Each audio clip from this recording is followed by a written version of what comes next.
ഇന്നത്തെ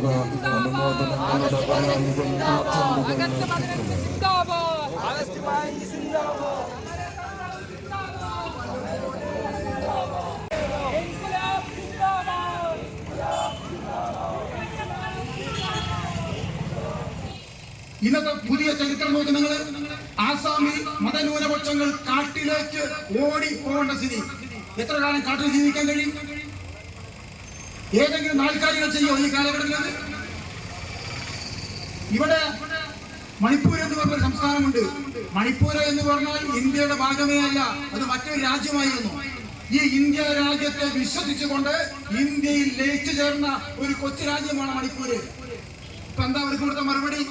ആ രാജ്യത്ത് BJPക്ക് ഭരണം ലഭിക്കുന്നതിന് സ്ഥിരപ്പെടുത്തുന്നതിന് അവിടുത്തെ ന്യൂനപക്ഷങ്ങളെ ആട്ടി ഓടിച്ച് ഇട്ട് തച്ചു കൊല്ലുകയാണ്. മണിപ്പൂർ നടക്കുന്നത് ഇന്ത്യയുടെ പ്രധാനമന്ത്രി തിരിഞ്ഞു നോക്കിയിട്ടില്ല. കാശ്മീരില് തീവ്രവാദികളെ സൃഷ്ടിക്കുന്ന ഏർപ്പാടാണ് നരേന്ദ്രമോദി BJP ചെയ്യുന്നത്. തീവ്രവാദികളെ ഉണ്ടാക്കുക, അവിടെ നടക്കുന്ന തീവ്രവാദവും രാജ്യദ്രോഹ പ്രവർത്തനത്വനും അങ്ങേ തലവരെ ഞങ്ങൾ എതിർക്കുന്നു. പക്ഷേ RSS തീവ്രവാദികളെ സൃഷ്ടിക്കുന്നു. 5 മണിക്ക് പ്രഭാവരം സെന്ററിൽ ഉദ്ഘാടനം ചെയ്യപ്പെട്ട ജാഥയാണ് ഇന്ന് രാവിലെ 9:30 മണ്ണേങ്കോട് നിന്ന് തുടങ്ങി കോർമോത്തുപടിയും ആശുപത്രിപ്പടിയും പള്ളവും എറയൂര് കിഴക്കും പുതിയ റോഡും കഴിഞ്ഞ് ഈ തൃത്താലക്കൊപ്പം സെന്ററിൽ ഒരു 6 മണിയോടുകൂടി എത്തിച്ചേർന്നിട്ടുള്ളത്. ഞങ്ങൾ ഈ നടന്ന വഴികളിൽ അത്രയും ഞങ്ങൾ ഈ ക്യാമ്പയിനുമായി ബന്ധപ്പെട്ടുകൊണ്ടുള്ള മുദ്രാവാക്യം ഈ നാടിനോട് പങ്കുവച്ചിട്ടുണ്ട്. ഞങ്ങൾ പങ്കുവെച്ച മുദ്രാവാക്യങ്ങൾ അത്രയും ഈ രാജ്യം ഇന്ന് കാതോർക്കുന്ന മുദ്രാവാക്യങ്ങളാണ്. ആരെല്ലാമാണ് ഈ രാജ്യത്തിന് വേണ്ടി, മതനിരപേക്ഷതയ്ക്ക് വേണ്ടി, തൊഴിലില്ലായ്മയ്ക്ക് വേണ്ടി ഈ രാജ്യത്ത് മുദ്രാവാക്യം മുഴക്കുന്നുണ്ട് എന്നുള്ളത് ഈ രാജ്യത്തെ അവശേഷിക്കുന്ന മതനിരപേക്ഷവാദികൾ നോക്കിക്കാണുന്ന സന്ദർഭത്തിലാണ് DYFI ഈ മുദ്രാവാക്യം മുഴക്കിക്കൊണ്ട് നമ്മുടെ തെരുവായ തെരുവുകളിൽ മുഴുവൻ ഈ രാഷ്ട്രീയ പ്രവർത്തനം നടത്തി ഇന്ന് ഇവിടെ ഈ തൃത്താലക്കൊപ്പം സെന്ററിൽ എത്തിയിട്ടുള്ളത്. ഞങ്ങൾ ഈ ക്യാമ്പയിന്റെ ഭാഗമായി കൊണ്ടുവരുത്തുന്ന ഏറ്റവും പ്രധാനപ്പെട്ട 2 മുദ്രാവാക്യങ്ങളിൽ ഒന്ന് ഇന്ന് രാജ്യത്ത് പെരുകിക്കൊണ്ടിരിക്കുന്ന തൊഴിലില്ലായ്മയെ കുറിച്ചാണ്.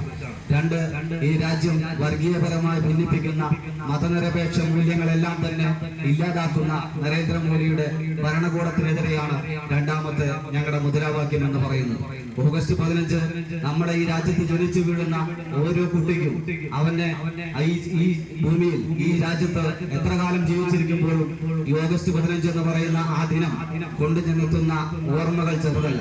ഓരോ ഇന്ത്യക്കാരനും ഓഗസ്റ്റ് 15 ആഘോഷകരമാക്കുന്ന ഒരു ദിനമാക്കി മാറ്റുമ്പോൾ DYFI ഒരു ഓർമ്മപ്പെടുത്തലിന്റെ ദിനമായി കൊണ്ടാണ് എല്ലാ കാലത്തും ഓഗസ്റ്റ് 15 ആചരിക്കാറുള്ളത്. ഞങ്ങൾ ഈ നാടിനോട് ഓർമ്മപ്പെടുത്തുന്നത് ഈ നാട് കൈമോശം വന്നുകൊണ്ടിരിക്കുന്ന മതനിരപേക്ഷതയെ കുറിച്ചാണ്. ഈ നാട്ടിൽ നിന്ന് ഇല്ലാതായിക്കൊണ്ടിരിക്കുന്ന തൊഴിലുകളെ കുറിച്ചാണ്. നമുക്ക് സുരക്ഷിതമായ രീതിയിൽ ഒരു തൊഴിൽ പോലും പ്രതിദാനം ചെയ്യാൻ കഴിയാത്ത വിധത്തിലേക്ക് ഇന്ന് രാജ്യം ഭരിച്ചുകൊണ്ടിരിക്കുന്ന നരേന്ദ്രമോദിയുടെ ഭരണകൂടം മാറി എന്നത് ഒരു വസ്തുതയാണ്.